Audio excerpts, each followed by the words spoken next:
guys, welcome back to my channel. Today I'm going to be doing my July reading wrap up, and I have 12 books and 2 DNFs. Out of the 12 books, I honestly had a lot of great reads, a lot of 4 stars and 1 5-star. I had books that were so surprisingly good and also some that were a little bit disappointing, but overall it was such a good reading month. After the reading month that I had in June, I wanted to just read a lot. I missed it so much, and yeah, that's what I did. I think this is the most books I've ever read in 1 month.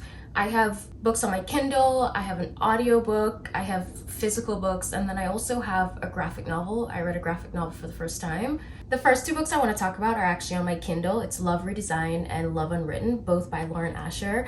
When I saw Love Unwritten being released and everyone was like so excited to read it, I was like, I have not even read Love Redesigned yet, and I don't know why I kept putting it off because I love Lauren Asher, and now I've read all of her books, which are 9 books, and in the first series a couple of them are not my favorite, but overall I really do enjoy her books, her writing, and I feel like everyone's biggest complaint with Lauren Asher is that her books are too long, and I actually love that about her books. Love Redesigned is basically about like childhood enemies, rivals to lovers.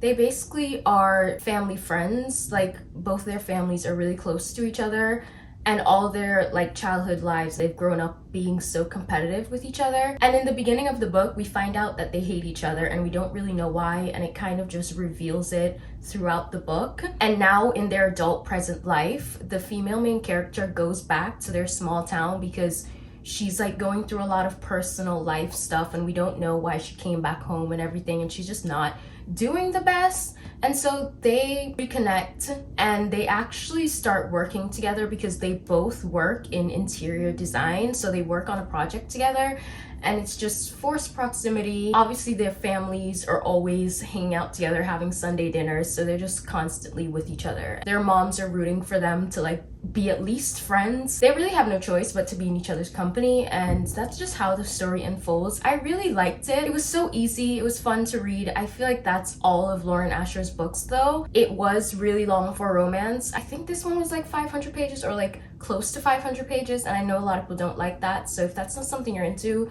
then maybe don't read this, but I really enjoyed it. And honestly, when fall comes around, I think this would be a really good book to read. Just reading this book made me so excited for the fall. I'm like, wow, I'm ready for summer to be over. Love Unwritten, on the other hand, is about another one of their family members. He is a single dad. It's a single dad nanny trope, and they go on this summer vacation with the kid, and I find those moments on the summer vacation with the child is just so absolutely wholesome, but it's also like he's grumpy. I don't even know if I would call her sunshine, but he's very grumpy.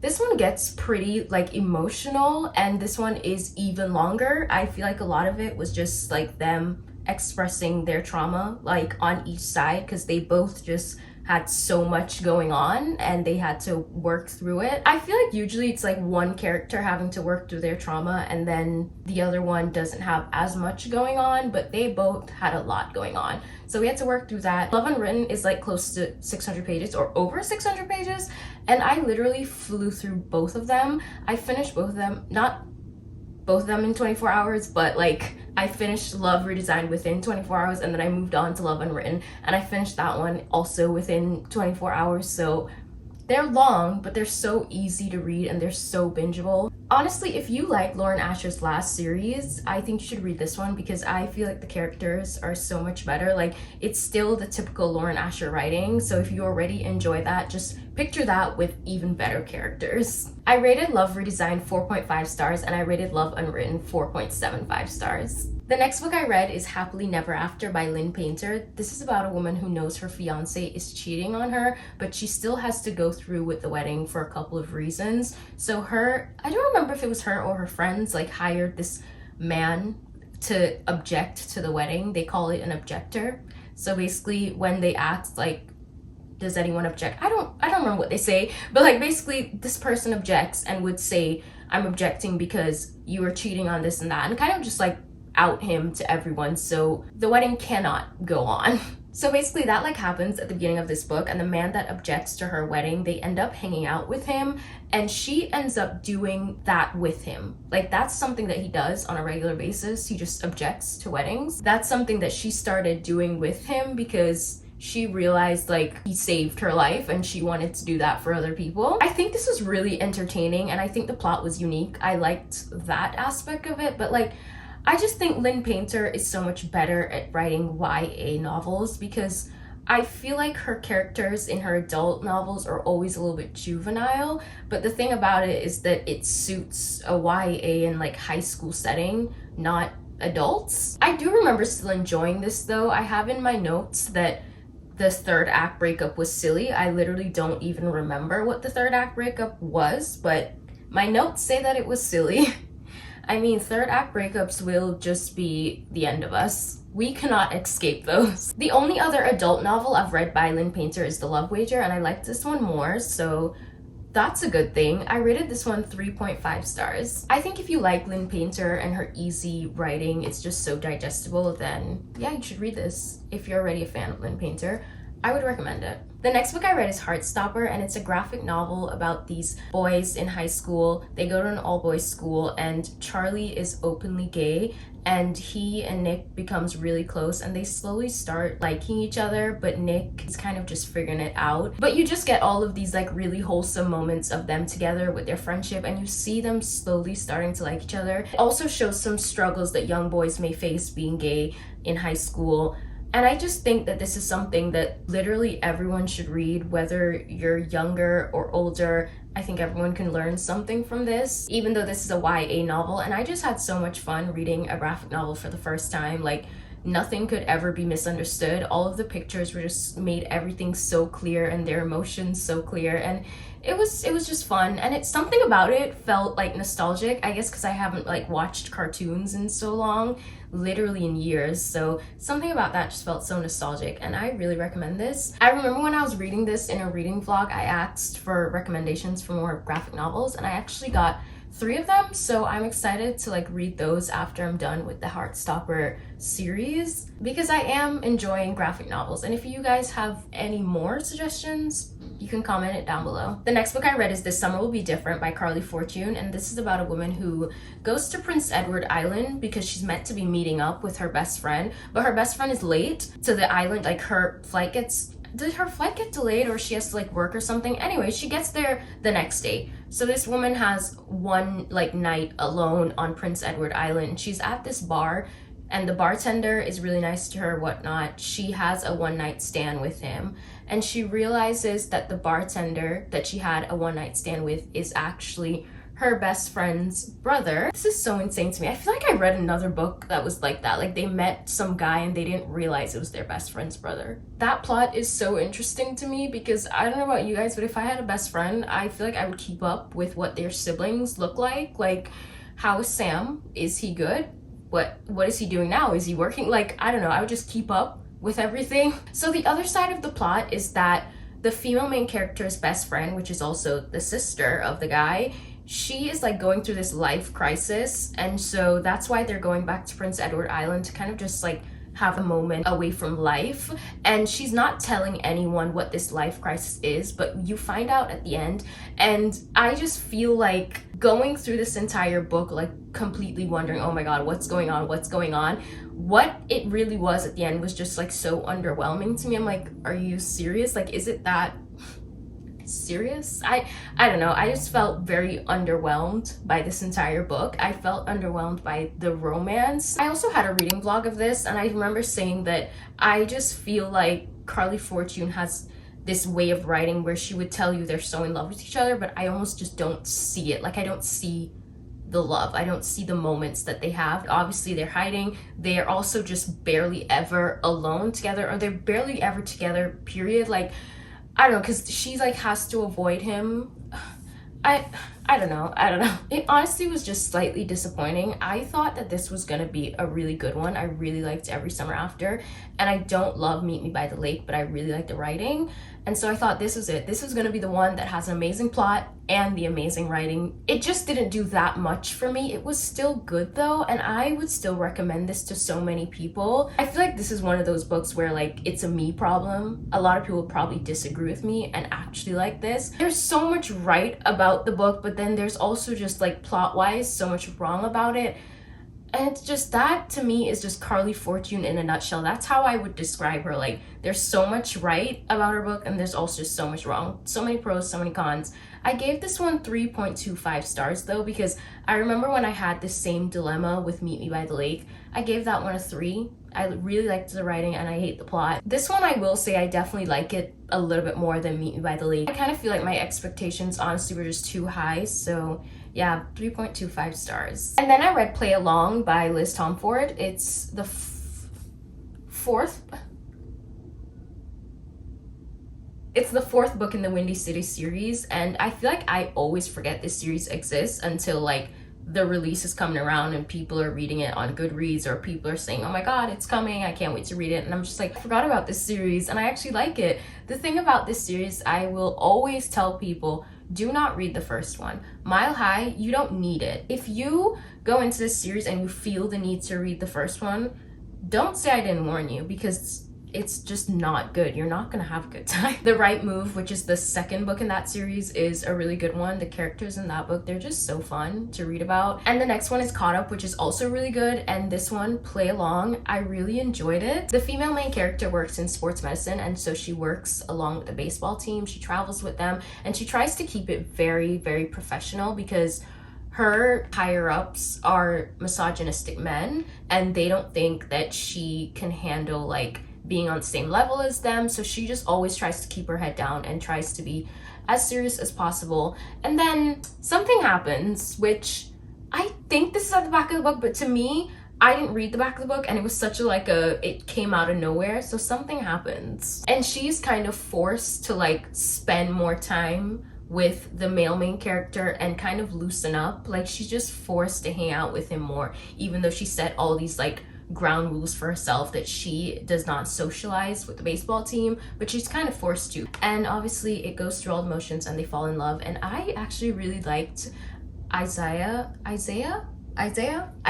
really liked him as a character. I thought that he was fun. He also had his moments where he did get vulnerable, and she also had so much that she was going through with her family, and some moments got very deep and emotional, and I didn't expect that, but I really enjoyed it. I was giggling, kicking my feet. I loved it, and I rated it 4 stars. The next book I read is Powerful by Lauren Roberts, and this was actually such a pleasant surprise, because I didn't love Powerless as much as everyone else. Like, there were things that I loved about it, but I also had my issues with it, and I think I rated that book like a 3.5 or something. And seeing that this is just a novella, and it also kind of explores the ending of Powerless, something that I already know how this is gonna end. Also, like, it ended kind of in a sad way, so I just didn't have that high hopes for this. The first book, Powerless, is about Peyton, and her best friend's name is Adina, and this book is about her. And it kind of just showed the entire like background of everything that was going on with her during the first book in Powerless, because we don't get that much of her in that book, but we get obviously all of her in this novella, and we find out what she was up to, what she was doing, how she was feeling, and she's just such a burst of energy. The dedication of this book says, to the girls with softer dreams, your purpose is just as powerful. And I just thought, like, literally I read that and I was like already tearing up. I think one thing Lauren Roberts is known for is like the banter between her characters, and Adina and her love interest had like a different type of banter, but it was still just so good. And this book was so wholesome, and I actually have a couple things in here that I underlined that I never expected to. I don't know, I just really didn't expect to like connect at all. It's literally a novella. I feel like you never expect to connect when it's like 200 pages. It's 200 pages and the font is huge and it's so like spaced out. This is literally like the tiniest book ever, and I almost cried at the end. Like, it still got me. I feel like my biggest issue with Powerless was that the banter and the conversations felt repetitive, and like that's what people loved the most, and I just felt like they were going in circles with their conversations. Like, they were having the same conversation over and over again, and I think that's why I loved this so much, because Lauren Roberts didn't have space in a novella to have the same conversation over and over again. She just had to get to the point. She was forced to get to the point and move on, and I love this so much. I gave this one 4.75 stars. It moved me that much. It actually touched my heart, so I'm excited to read Reckless now. This made me excited to read Reckless. The next book is The Fury, and I listened to it on Spotify. It's about this famous woman who takes her friends to her private Greek island on a little getaway, and she turns up dead. And so you kind of just go through the motions of figuring out who killed her, what happened, how did this happen, who's innocent, who's guilty. And it's also told by a really unreliable narrator, and everyone in the book is kind of just like shady. You have no idea who to actually trust. I'm so happy that I listened to this. I feel like it's one of those things that I would have much rather listened to than actually read a physical copy of, because of the way that it's written. It's basically written like the narrator is like telling us a story. I think with this one, I would say it did take a little bit for me to get into it, but once I got into it, I could not stop listening. It was so good, and I recommend it. It's obviously good for the summer. Like, they're on a Greek island if you want like a mystery in the summer. And coming up to the end of the book, when things are revealed, there was one thing that I guessed, but also I didn't guess another thing, so like it still got me. I rated this book a 4 stars, and I would really recommend everyone listen to it instead of reading a physical copy, because the audiobook is actually really, really good. So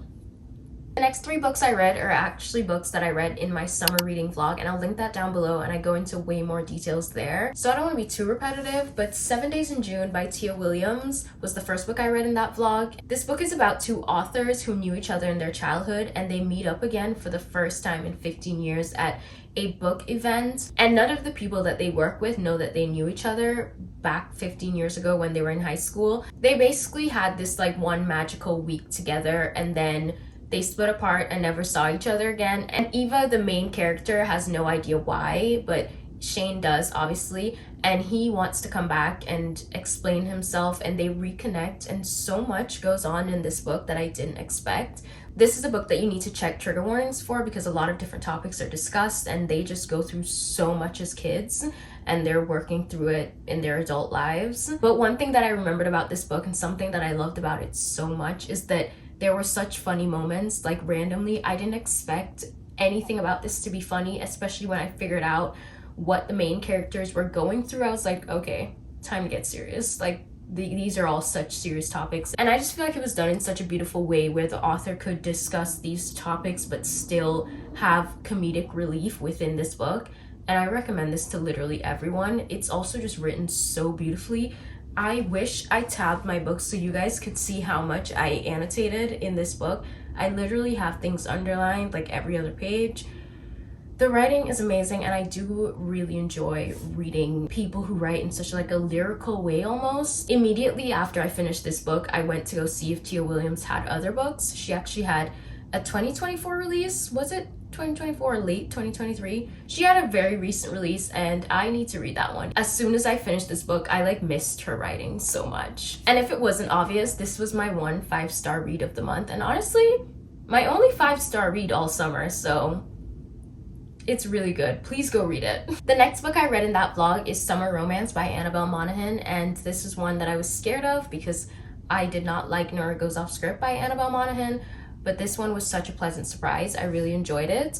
This book is about a woman who's getting a divorce, and her husband actually asked for a divorce on the anniversary of the day her mom died, and she was already going through so much on that day, and she just never felt very supported by him. It's almost like he wanted her to just move on, like that's something he wanted her to do in a quicker way, and it's just everyone grieves differently, so she never felt supported by him, and she was kind of like fine with getting divorced. So for the first time in a long time that she actually takes off her wedding ring and she puts an effort into her appearance. She goes to the dog park, and her dog pees on this stranger, and that's how they meet. And she's obviously now a single mom, and it kind of just goes through her finding herself again and trying to live for herself. And there's so many little activities that they do in this book that just scream summer. It's just such a fun summer read. And also, I love the writing of this. There's so many good things to underline within this book too. I loved the dynamic between all of the characters, the kids in the book. Everything just felt so wholesome,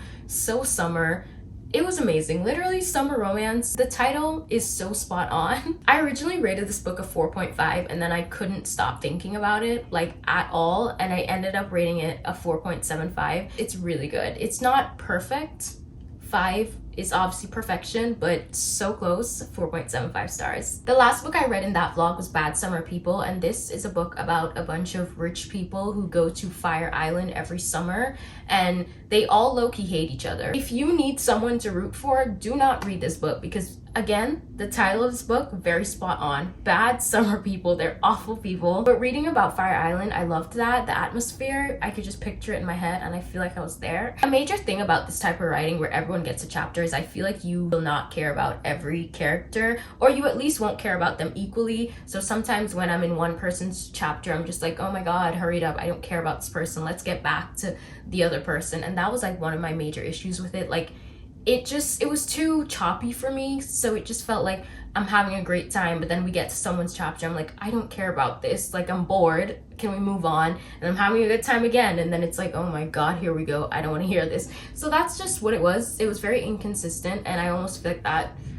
was a part of it, but I didn't love that. I feel like the ending wasn't anything that crazy. Like, if you read a lot of mysteries, you'll probably figure it out. I do think there was like a little moment where it got me, so I rated Bad Summer People a 3.75.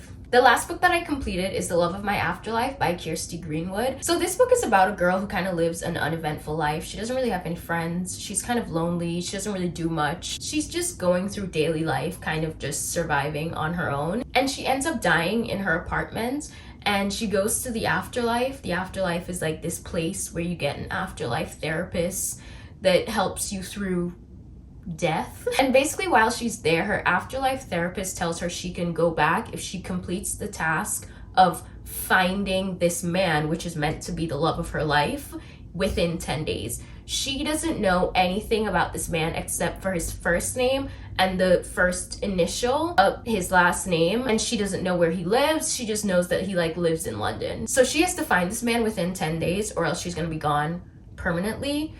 I really enjoyed the beginning of this book because it really just throws you in there. Like, first chapter, she's dying. I was having a really great time for like the first 100 pages, but then obviously she's going on this wild goose chase for a man, and I wasn't enjoying that very much. She's just going all over the place looking for this man because it obviously can't be easy, right? Another thing about this is you can imagine that there's not a lot of romance if the man isn't even in any of the scenes because she has to look for him. She's just going on this wild goose chase. And the thing about it is there is a subplot going on. There's a lot of stuff going on in the background of her life. I was really interested in that. I liked it, but that kept getting put on pause so she can run around London and look for this man. And I just didn't love that part at all. She had to do it to try to save her life because she realized her life was so unfulfilling. So I overall felt a little bit conflicted by this. Like, I was loving it, and then she would have to go chase this man, and I'm like, oh my god, here we go again. Like, I don't like that part.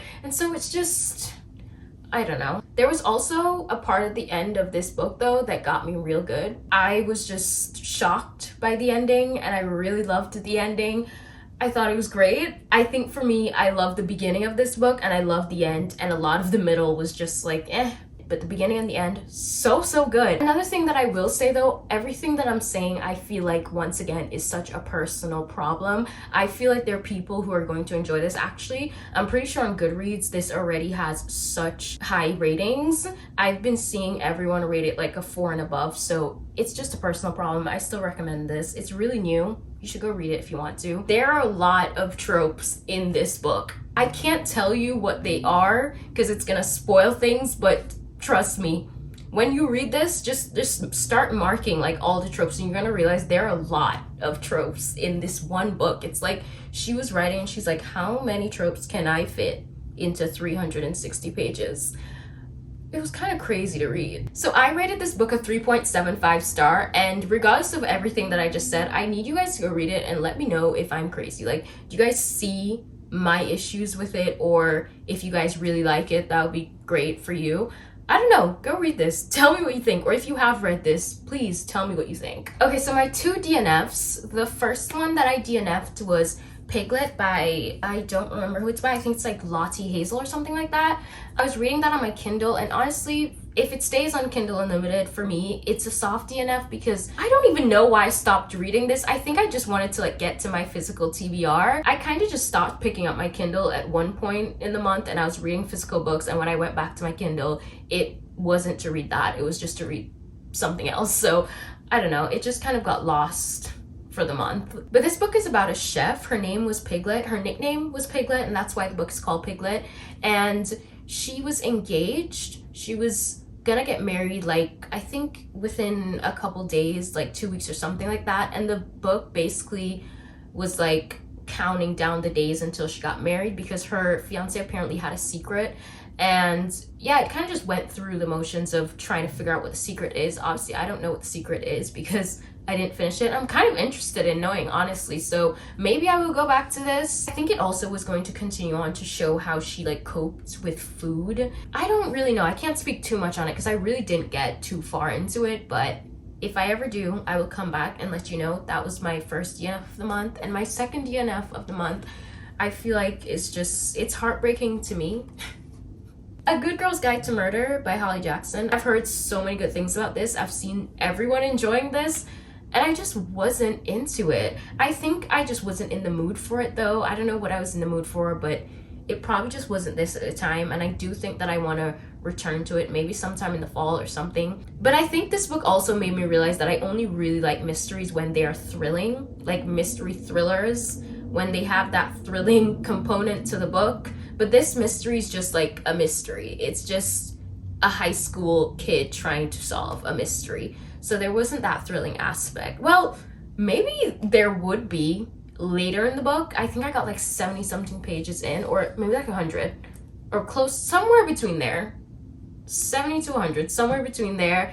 And I stopped reading. I don't know if it did get thrilling, but from what I saw, it was just a high school kid trying to solve this mystery. It's also basically for her capstone project. So there were these like capstone project logs, entry 7, stuff like that, and she would kind of like show her project, and I really hated those. I don't like school. I didn't enjoy school at all, so I feel like that project was like giving me flashbacks. So I DNF'd this. Maybe I will come back to it. The only thing that scares me about this too is that so many people are saying this is the best one and the series doesn't continue to get better, or like they say this is the best one and then the second one is not as good and then the third one is as good, and it's just like, if I'm not even liking this one, I don't know if I can get to the last one. So those are all the books that I read in July and the 2 DNFs that I had. If you got to this point in the video, comment a sun emoji. And if you enjoyed this video, please give it a like and subscribe for more, and I will see you soon. Bye!